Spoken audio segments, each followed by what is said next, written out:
Good morning everyone. Today we are going to study Ampere's circuital law and magnetic field inside a straight solenoid. So firstly we will study about Ampere's circuital law. Ampere's circuital law states that the line integral of the magnetic field capital B around any closed circuit is equal to mu naught the magnetic permeability times the total current I threading or passing through this closed circuit. So what is it? Firstly, try to understand it using this figure. 1. It says line integral of the magnetic field B around any closed circuit. Consider a closed circuit and we are seeing only the one part, the one wire of this closed circuit. ये closed circuit रहा होगा, उसका केवल एक हिस्सा हम देख पा रहे हैं, ये वाला तार. इसमें से ये तार में करंट ऐसी बह रही है. The line integral of magnetic field around any closed circuit. For this circuit, as we know that the straight wire has circular magnetic field. हमें पता है ना ऐसा होता है. तो magnetic field is this, circular होता है. तो किसी भी समय magnetic field tangential होगा. ठीक है. तो ये जो वायर है ये magnetic field ऐसे सर्किल है उसके बीच से गया है ना, ऐसा हमने देखा. ये कहीं ऐसे ये क्लोज सर्किट है, ये ऐसे कहीं क्लोज्ड है. So the line integral of the magnetic field, ये जो मैग्नेटिक फील्ड बी है इसका लाइन इंटीग्रल कैसे निकाला जाए. देखिए किसी भी समय ये टेंजेंशियल डायरेक्शन में क्या होगा, मैग्नेटिक फील्ड. ठीक है. मान लीजिए इसका छोटा सा एक टुकड़ा है, एक बहुत छोटा टुकड़ा हमने ये जो मैग्नेटिक फील्ड लाइन का है ये ले लिया, इसको मैंने कहा नाम दिया डी है. ये करंट एलिमेंट नहीं है जो अभी तक हम पढ़ते आए हैं, ये एक मैग्नेटिक फील्ड के ये सर्कुलर लूप का एक छोटा टुकड़ा है. हम लाइन इंटीग्रल निकालने वाले हैं. तो लाइन इंटीग्रल निकालने के लिए क्या करेंगे, देखिए ये इस पूरे का लाइन इंटीग्रल मैग्नेटिक फील्ड, किसी भी क्वांटिटी का लाइन इंटीग्रल निकालने के लिए उस क्वांटिटी से जिस लेंथ के अबाउट उसको काउंट करना है उस लेंथ को मल्टीप्लाई करके वो निकाला जाता है. तो यहाँ dl लेंथ मल्टीप्लाई हो रही है, लेकिन पूरी लेंथ को मल्टीप्लाई करना है, यानी पूरी लेंथ के लिए b इंटू dl निकालना है. तो b डॉट dl, ये b है और dl दोनों ही वेक्टर है. और ये बताइए डॉट dl मैंने लगाया है, यही होता है लाइन इंटीग्रल. इसको l से भी रिप्रेजेंट करते हैं, कुछ नहीं भी लिखते हैं. तो b का जो भी मेजरमेंट है हम इस लाइन के अलोंग ले रहे हैं कि इस लाइन के अलोंग मैग्नेटिक फील्ड b का मेजरमेंट क्या है, इसी को कहते हैं लाइन इंटीग्रल. तो इसको रिप्रेजेंट कैसे करेंगे, b डॉट dl से. ठीक है. लेकिन अपने इस केस में dl और b दोनों सेम दिशा में है ना, क्योंकि dl भी एक वेक्टर ही होगा, लेंथ वेक्टर है या डिस्प्लेसमेंट वेक्टर. तो ये dl और b के बीच का एंगल हमेशा क्या रहेगा, 0 डिग्री. यानी इसको हम लिख सकते हैं b dl cos 0 है ना. तो या तो इसको ऐसे ही लिख दीजिए या तो इसको ये भी लिख सकते हैं अपने केस में. ये तो एक जनरल केस है, ये इसका जनरल एक्सप्रेशन होता है एम्पियर सर्किटल लॉ का. ये लाइन इंटीग्रल हमेशा किसके बराबर होता है, इसको तो अभी छोड़ दीजिए, इसको हम आगे प्रूवमेंट में देख लेंगे. Line integral of magnetic field around any close loop. ठीक है ना, through magnetic field be around any close circuit. तो ये भी एक वायर गया हुआ है, ये एक क्लोज लूप बना रहा है ना, देखो एक क्लोज पाथ बना रहा है, is equal to mu naught times the total current I threading और passing through this close circuit. अब देखिए सर्किट है, कहीं कहीं लूप भी लिखा होता है.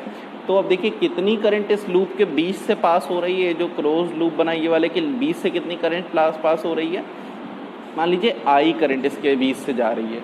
तो थ्रेडिंग वर्ड यूज़ करते हैं इसके लिए, जो बीच से करंट इसके पास हो रही है. कितनी करंट, केवल आई करंट पास हो रही है, क्या कोई अगल बगल और करंट है, नहीं है. तो इसको करेंगे mu naught times the current passing through this loop. यही हमारा एम्पियर सर्किटल लॉ का स्टेटमेंट होता है. b dot dl line integral is equal to mu naught times I current passing through this loop. ठीक है. Now for the provement of this circular Ampere circuital law using straight current carrying conductor. ठीक है. तो अब यही चीज़ जो हमने पढ़ा हम इसको प्रूफ भी कर सकते हैं कि कैसे ये काम कर रहा है। प्रूफ हम केवल एक जनरल केस के लिए कर रहे हैं, for a straight current carrying conductor, current carrying conductor. Now एक स्ट्रेट करंट कैरिंग कंडक्टर ये हो गया वायर, जैसे अभी हमने पीछे देखा, इसमें करंट आई बह रही है, ठीक है। इसका जो मैग्नेटिक फील्ड होता है वो कैसा होता है, ऑब्वियसली सर्कुलर, मैंने पहले ही बनाया है ना, कॉन्सेंट्रिक सर्कल्स होते हैं। मान लीजिए इस सर्कुलर की रेडियस जो है वो आर है और इसका जो एक एलिमेंट हमने ले लिया ये डीएल ले लिया और इसी के अबाउट हमारा क्या है, मैग्नेटिक फील्ड भी इसी के अलॉन्ग है जो कि टेंजेंशियल होगा। डी बी लिख दिया मैंने, इसको बी कर दीजिए केवल, ठीक है। अब देखिए ये जो सबसे पहले हमें क्या निकालना है, मैग्नेटिक जो लाइन इंटीग्रल होगा वो निकालना है। तो लाइन इंटीग्रल कैसे निकलेगा, बी डॉट डी एल निकालें।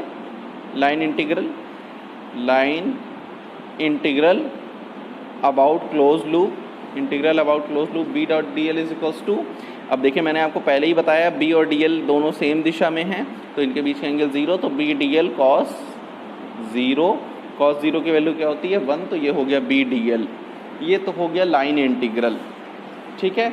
अब क्या ये म्यू नॉट आई के बराबर है, आपको याद होगा, इसको इक्वेशन 1 लिख लेते हैं।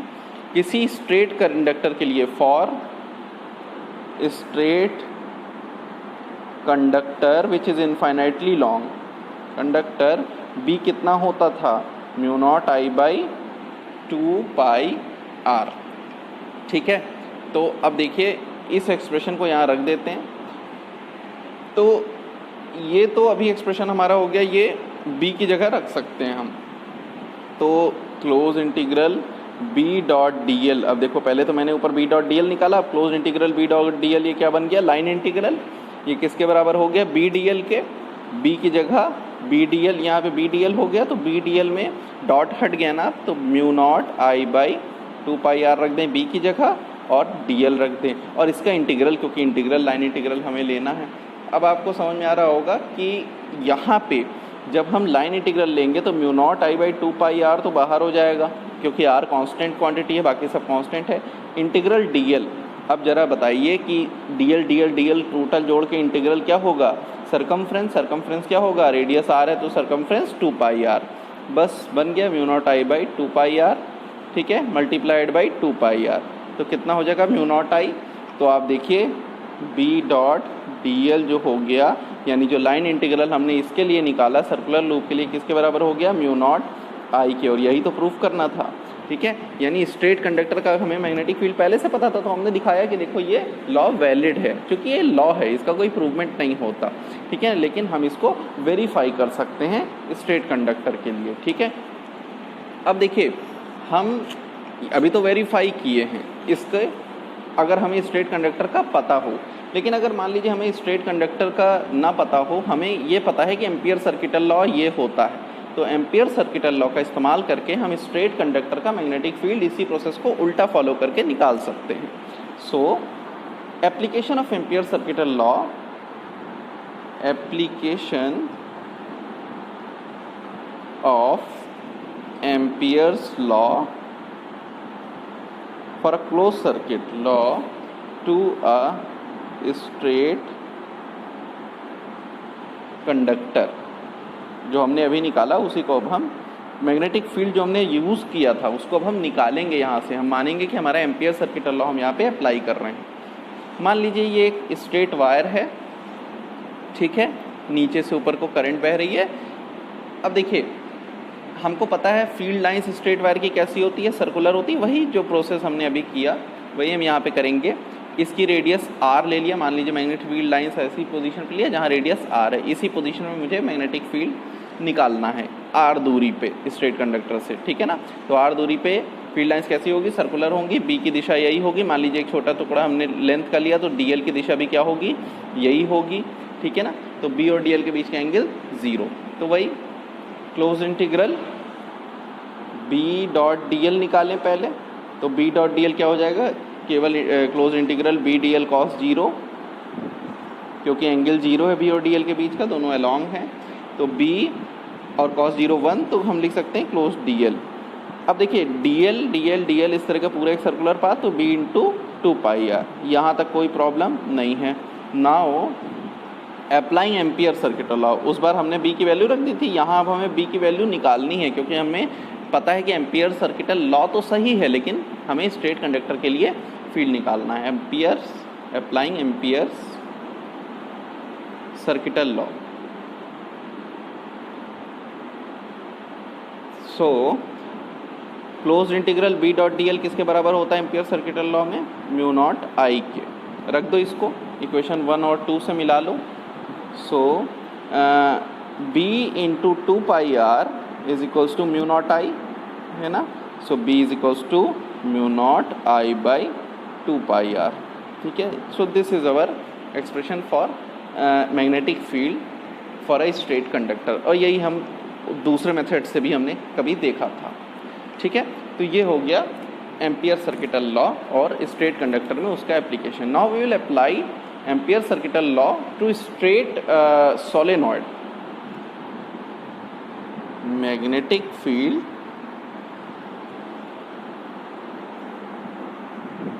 Inside a straight solenoid. देखिए इसको पढ़ने के लिए सबसे पहले सोलेनॉइड के बारे में सब कुछ जानना ज़रूरी है, ठीक है। तो उसको देखते हैं क्या क्या पॉसिबल है, कैसे फिगर होता है। सबसे पहले तो आपको 10th का जो आपका नॉलेज है क्लास 10th का, उसके अकॉर्डिंग सोलेनॉइड क्या होता है, ये होता है, इस तरह सा होता है, number of turns of wire होते हैं, ठीक है। अब इसके बाद थोड़ा हम आगे बढ़ते हैं। इन सभी में करंट बह रही है, ठीक है ना। मान लीजिए करंट ऐसे बह रही कि इधर से करंट चली है, ऐसे घूमी, ऐसे निकली, ये निकली बाहर, यहाँ से ऊपर, ये ऐसे यहाँ से बाहर आती है, यानी ऊपर से ये बाहर आती है और नीचे को ये अंदर जाती है। ऊपर से बाहर आ रही है, नीचे को अंदर जा रही है। मैंने ये मान लिया ऊपर से बाहर आ रही है, नीचे को अंदर, ऊपर से बाहर, ऐसे आई, फिर ये घूम के ऐसे अंदर होते हुए निकल गए, ठीक है।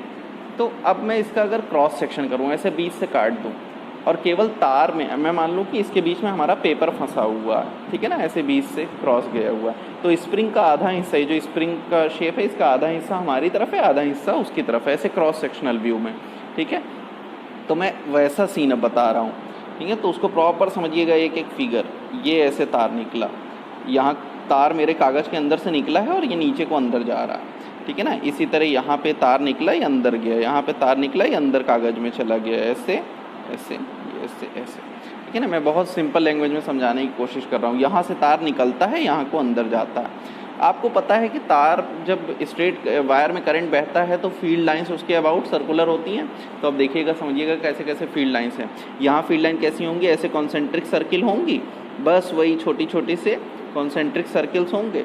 यहाँ पे ऐसे, यहाँ पे ऐसे, यहाँ पे ऐसे। अब अपना राइट हैंड थंब रूल लगाइए, ठीक है। राइट हैंड थंब रूल क्या है कि अगर हमारी वायर में करंट ऐसे निकल के आ रही है ना, यानी यहाँ से बाहर आ रही है, यहाँ को अंदर जा रही है, यहाँ अंदर आ रही है, यहाँ पे बाहर, देखिए डॉट बनाते हैं जब बाहर आ रही हो और क्रॉस बनाते हैं जब अंदर जा रही हो, ठीक है।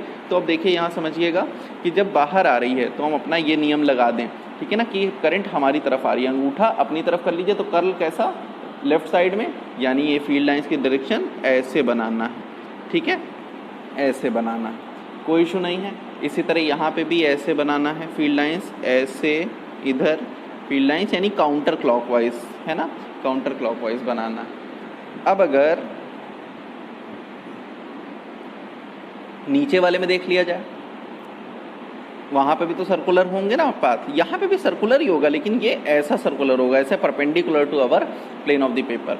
Here it is like this circular, but here the direction of the magnetic field lines will be just because current is moving inside। तो अंगूठे को पेपर में कर दीजिए, तो हाथ हमारा ऐसे रखना पड़ा, तो यानी ये कैसा हो गया, क्लॉकवाइज हो गया, यानी ऊपर वाला एंटी क्लॉकवाइज और नीचे वाला क्लॉकवाइज, ठीक है ना। देखिए इस बार मैंने एरो बाहर की तरफ सब बनाया है, ऐसे क्लॉकवाइज।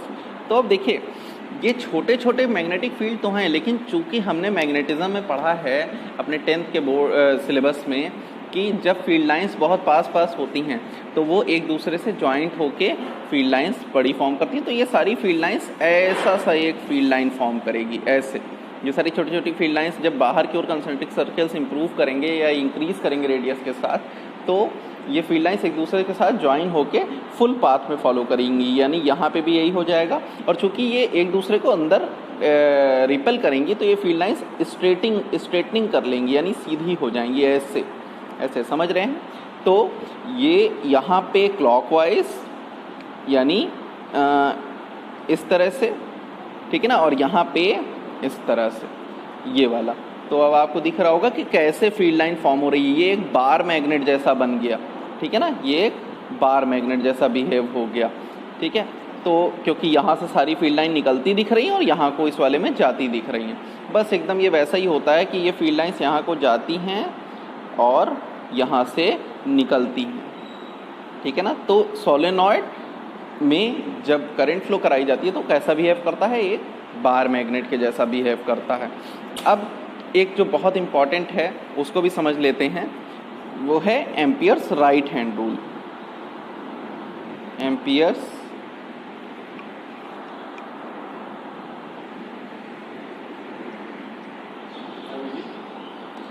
राइट हैंड रूल, ठीक है।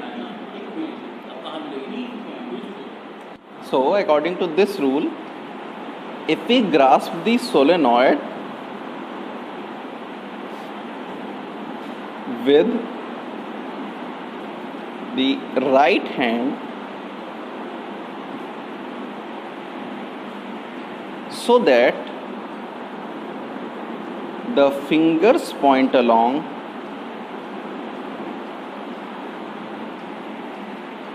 the direction of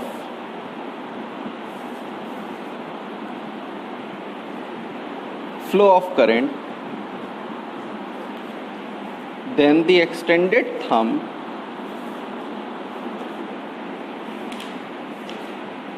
will indicate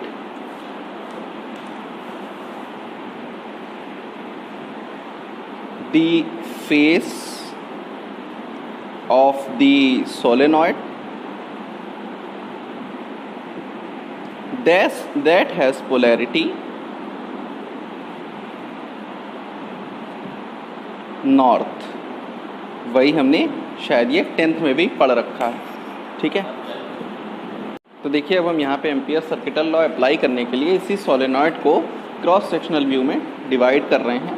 यहाँ पे एक सोलेनॉइड है जिसमें वायर्स को मैं वायर के फॉर्म में ना दिखा के डॉट से दिखाऊंगा कि वो प्लेन पेपर के बाहर आ रहे हैं, और क्रॉस से दिखाऊंगा वो प्लेन पेपर के अंदर करंट जा रही है। जैसे यहाँ से डॉट्स करंट्स निकल रही हैं, फिर हमारी ओर ऐसे क्रॉस करती हुई अंदर की ओर ये जा रही हैं।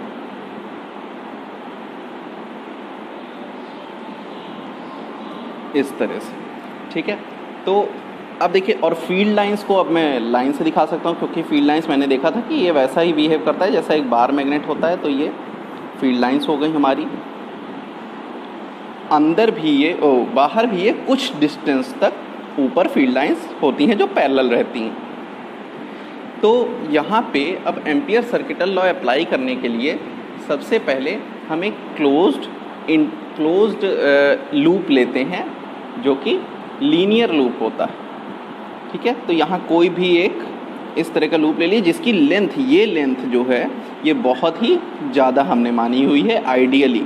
ये हमने एक लूप ले लिया, क्लोज्ड लूप, ठीक है। ये जैसे गॉसियन सरफेस में हम पूरा सरफेस लेते थे, वैसे यहाँ पे एम्पियर सर्किटल लॉ अप्लाई करने के लिए हम एक लूप लेते हैं। इस लूप का नाम हमने रख दिया ABCD। अब इस लूप के अलोंग अगर हम लाइन इंटीग्रल लेंगे तो इस लूप के अलोंग जो लाइन इंटीग्रल होगा वो मल्टीप्लाई किसके होगा, mu naught times the current threading through the loop. यही एम्पियर सर्किटल लॉ का स्टेटमेंट है और इसीलिए हमने इस लूप को कंसिडर किया। तो सबसे पहले तो इसका लाइन इंटीग्रल जो लेंगे, यानी हर लेंथ वाइज इसको b इंटू लेंथ और इसका लाइन इंटीग्रल लेते जाएंगे। तो मान लीजिए इसका एक छोटा सा टुकड़ा है, इसी का छोटा सा पार्ट है dl, ठीक है। तो इस dl लेंथ में हमने जो लाइन इंटीग्रल निकाला वो क्या होगा, close integral B dot D L, जो इसके अंदर से मैग्नेटिक फील्ड पास होना है। तो बी डॉट डी एल इसके अबाउट, इस सर्कुलर इस रेक्टेंगुलर लूप के अबाउट। ये रेक्टेंगुलर लूप हम खुद से मान सकते हैं अलग अलग शेप में, जैसे हम गॉसियन सरफेस अलग अलग लेते थे वैसे ही यहाँ पे हम सर्कुलर ये रेक्टेंगुलर लूप या फिर सर्कुलर लूप हम ले सकते हैं। तो ये बी डॉट डी एल, अब लाइन इंटीग्रल हर साइड का अलग होगा, यानी ए से बी तक का बी डॉट डी एल, ठीक है, प्लस बी से C B dot D L, plus C to D B dot D L, plus D to A B dot D L. But here as magnetic field will be this circular, यहाँ पे कैसा होगा, ये straight lines, बाहर की ओर straight lines, अंदर straight lines, यहाँ यानी बी सी वाली लेंथ के लिए, बी टू सी लेंथ के लिए मैग्नेटिक फील्ड परपेंडिकुलर है, यानी डी एल यानी लेंथ के परपेंडिकुलर है मैग्नेटिक फील्ड, यानी ये वाला। और सी से डी के लिए, सी से डी के लिए भी छोड़ देते हैं, डी से ए के लिए देखिए यहाँ से यहाँ के लिए ये भी ये लेंथ के परपेंडिकुलर है मैग्नेटिक फील्ड, क्योंकि 90 डिग्री यानी ये वाला।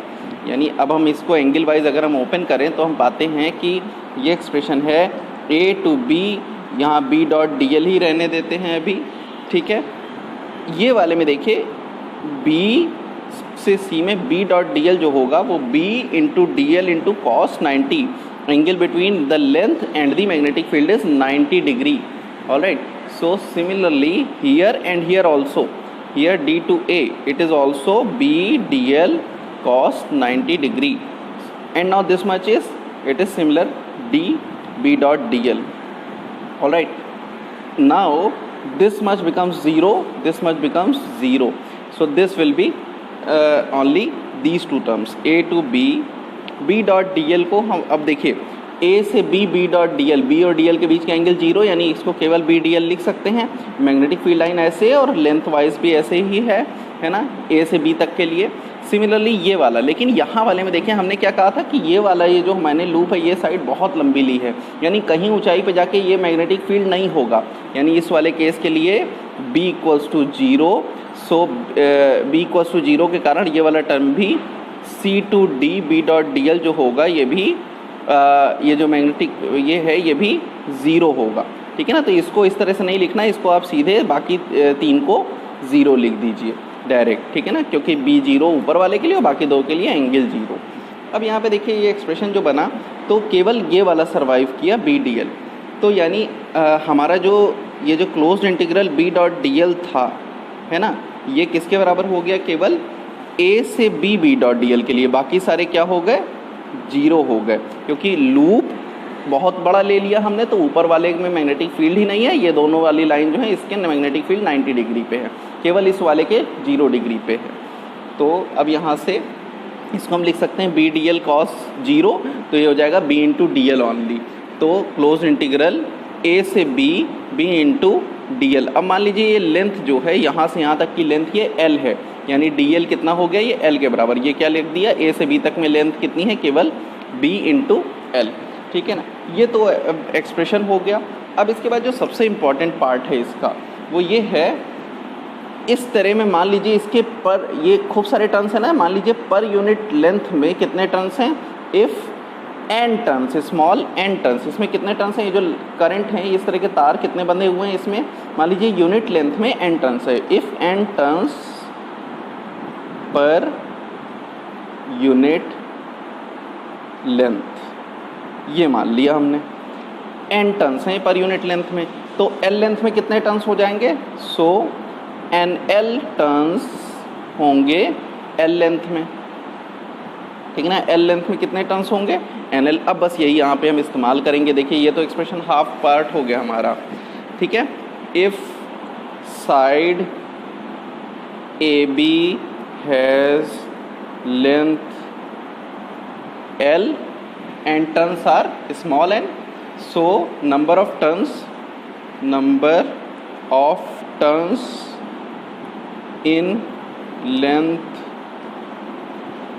L इक्वल टू कितने, NL टर्न्स हुए, तो करंट कितनी हुई, अगर एक टर्न का कंट्रीब्यूशन I है if current for one turn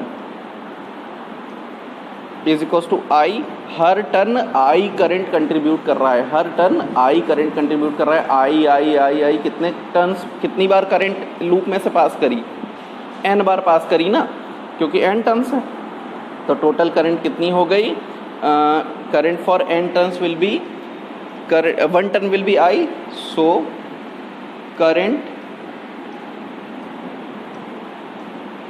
I of solenoid threading through ABCD will be NLI, है ना, टोटल लूप में से NLI पास होगी। So according to Ampere circuital law BL is equals to mu naught NLI, यानी ऊपर वाले को हमने इक्वेट कर लिया B डॉट DL को म्यू नॉट I से, यानी म्यू नॉट, ये I की जगह टोटल करंट, कितनी करंट पास हुई, NL वाले loop, number of turns, number of currents कितनी, NL, यानी L लेंथ में N turns per unit length, यानी NL टर्न्स हैं, और हर टर्न कितना कंट्रीब्यूट कर रहा है, I, तो NLI इतनी करंट पास कर रही है लूप में से, तो BL into mu naught NLI। अब इसके बाद हमने क्या किया, इसको सॉल्व कर लिया, then we will get B is equals to mu naught NI, जहाँ स्मॉल n क्या है, number of turns per unit length, ठीक है। तो total current threading through the loop यहाँ पे कितनी कही जाएगी, I नहीं कही जाएगी, I तो एक टर्न के कारण है, इस तरह के कितने टर्न्स हैं, L लेंथ में कितने टर्न्स हैं, N टर्न्स हैं पर यूनिट लेंथ, तो N इंटू L, तो N क्या है, turns per unit length, alright, और करंट क्या है, करंट I क्या है, current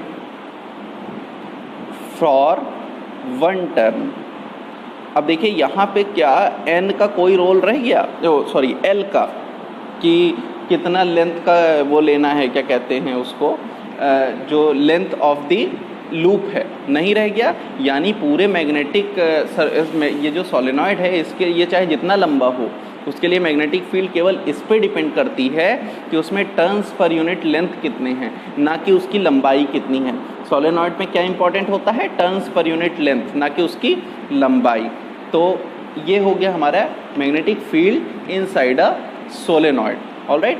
next in next video we will see magnetic field due to a toroidal solenoid, जैसे एक टायर होता है उसमें लिपटा रहता है जब सोलेनॉइड, ठीक है। तो इसको प्रैक्टिस करिएगा और इसके मैग्नेटिक फील्ड लाइंस को समझने की कोशिश करिएगा। और ये जो हमारा करंट लूप है, इसमें कैसे ये कौन वाले दो ज़ीरो आए, कौन से तीसरे को मैंने मैग्नेटिक फील्ड के कारण ज़ीरो लिया था, क्योंकि मैग्नेटिक फील्ड वहाँ पे नहीं था CD वाली लेंथ में, इसलिए क्योंकि हमने लूप बहुत ऊंचा लिया था और केवल ये वाला कंट्रीब्यूट किया था, ये जानिएगा, ठीक है ना, कि ये मैंने बताया था कि कंट्रीब्यूट करेगा, ठीक है। Thank you.